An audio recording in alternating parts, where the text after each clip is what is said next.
19 јули MetLife 2026 година финале на World Cup Шпанија Аргентина. И кога само ќе се сетам како почна сето оваа приказна, морници ми лазат по телото. Токму така, подготовките почнуваат навреме со сите пикантерии што треба да се обезбедат за да стигнеш да бидеш дел од овој настан. И еве сме, тука сме, успеавме, тоа е наш заеднички успех на тимот на Скок, на продукција Скок. И можеби единствено жалиме, не знам дали ќе се согласи со мене, што овде ја немаше македонската фудбалска репрезентација. Како нема да се согласам, Другутов, целата идеја, целата таа борба што беше во квалификациите на Македонија за овој World Cup, почнувајќи од Лигата на нации, па потоа и против Данска, каде што загубивме, и тоа беше завршување на мондијалскиот сон. И не да не можам да се сетам, тоа нема никогаш во животот да го заборавам. Да, на ова светско првенство играа 48 репрезентации. Финалето е 104-ти надпревар, рекорден во историјата на FIFA, бидејќи прв пат се играат 48 репрезентации. Нашата фудбалска репрезентација не успеа, но овде на ова светско првенство дојда Зеленородските острови, Капе Верде, кои влегува во втората фаза, во нокаут фазата, па одигра еден прекрасен надпревар против Аргентина кој го загубија со 30:2. Курасао беше дебютант на ова светско првенство. Репрезентациите на Конго се врати после можеби 30-40 години на светско првенство. Норвешка и Шкотска играа на светското првенство од 98 последен пат во Франција. Еден прекрасен собир.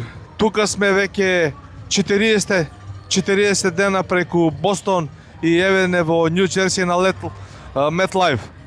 Јас само ќе се надоврзам на тебе дека во видеото што го има на нашиот YouTube канал, каде што го гледаме последниот надпревар на Жилет во Бостон, тоа е четвртфиналето Мароко и Франција. Можеби некој почувствувал, можеби не, но вистината е дека јас не можев да се одјавам од стадионот, дека имаше преголема возбуда кај мене. 7 надпревари гледавме на Жилете. Да, едноставно се расплакав, и како и нема Другутов, кога ова е мое второ светско првенство, почнав во Русија 2018, од приватни причини имав акредитација, не бев во Бразил. Тоа е 2000 како доаѓа 14-та, за во Катар не ни помислував. И сега кога сум тука на овој World Cup од почеток до крај, вклучувајќи го и ова финале на кое што FIFA ја испочитува пред и се Македонија, значи нашата држава. Голем гест ќе те дополнам, 2 медија тикет за Скок, тимот на Скок, да го следиме ова финале, навистина е голем успех и почит и респект кон нас. Многу медиуми овдека остана без билети, немаме официјална бројка на луѓето, колеги новинари кои што останаа надвор, но во некои од другите видеа на социјалните мрежи што ги гледате, може да видите колку само медиуми од целиот свет се присутни овдека, малтене еден цел дел од трибина. Рекорден број на акредитирани новинари и рекордна публика.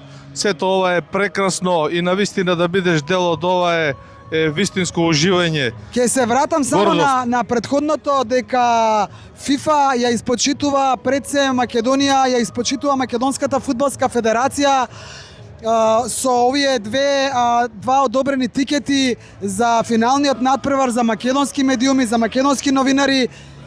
И зошто го велам ова, потоа се разбира, тука своје влијание има и твојот бекграунд со твоето 10-то светско првенство. Да, само да те подсетам, средбата со потпаролот на FIFA, господинот Джовани, и ки има посебна приказна за тоа, навистина ме импресионираше.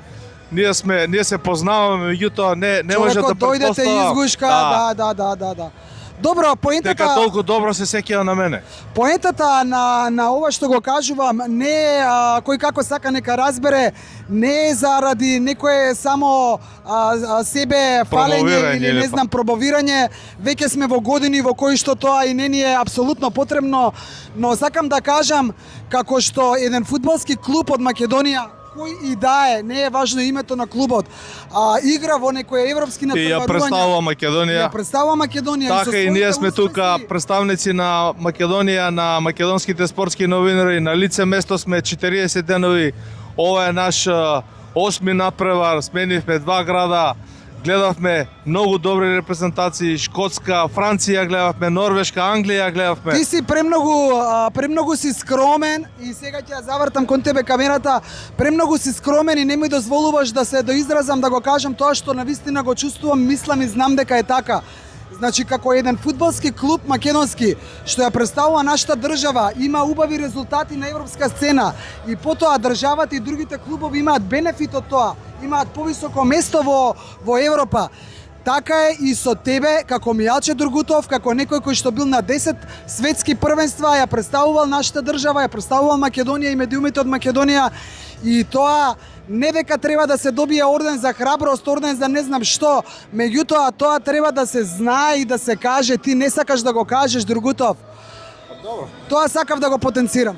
Респектот кон Скок, кон Мијалче Дургутов, кон тимот на Скок, кон Наташа Дургутов, доаѓа повеќе од надвор отколку од натре. Луѓето не го забораваат тоа, го почитуваат. Не сакам, не е тоа да го збориме поентата, нема врска. Кој сака нека почитува, кој сака не е тоа важно.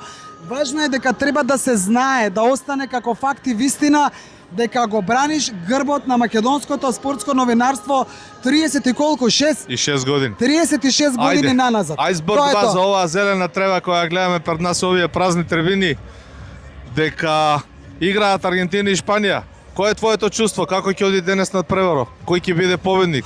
Кој раци ќе одат пехарот?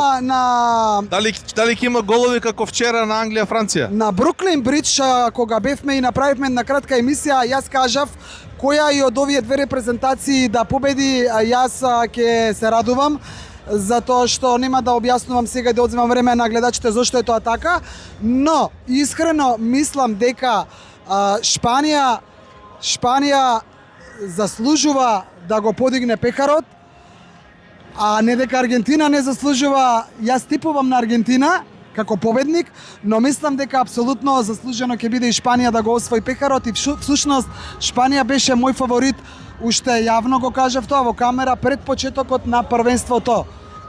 Мојата прогноза беше дека ќе игра во финале и дека ќе го освои. А ти? Како и да е, на 23-тото светско фудбалско првенство кое се игра во Соединетите Американски држави, Мексико и Канада, ќе немаме нов победник. Еден од двете екипи веќе бил светски првак, Аргентина 3 пати, Шпанија еднаш, и во секој случај јас пред почетокот реков дека новиот третиот фудбалски свет ќе направи изненадување тука. Имаше такви изненадувања и од Капе Верде, и од Конго, и од Еквадор, имаше од Сенегал, се извинувам. Меѓутоа, на крајот сепак Европа ја победи Јужна Америка. Од 8-те најдобри репрезентации 6 беа од Европа, 1 од Африка, Мароко, и 1 од Јужна Америка, Аргентина. Сите други отпаднаа. Така да ќе видиме дали Шпанија по втор пат после Јужна Африка 2010 или Аргентина ќе го одбрани пехарот освоен во Катар. Ќе знаеме од прилика за 5-6 сати од денес. Нема толку, помалку се часови, не се 5-6, веќе сме помалку од 4 часа и се одјавуваме од MetLife и се гледаме подоцна.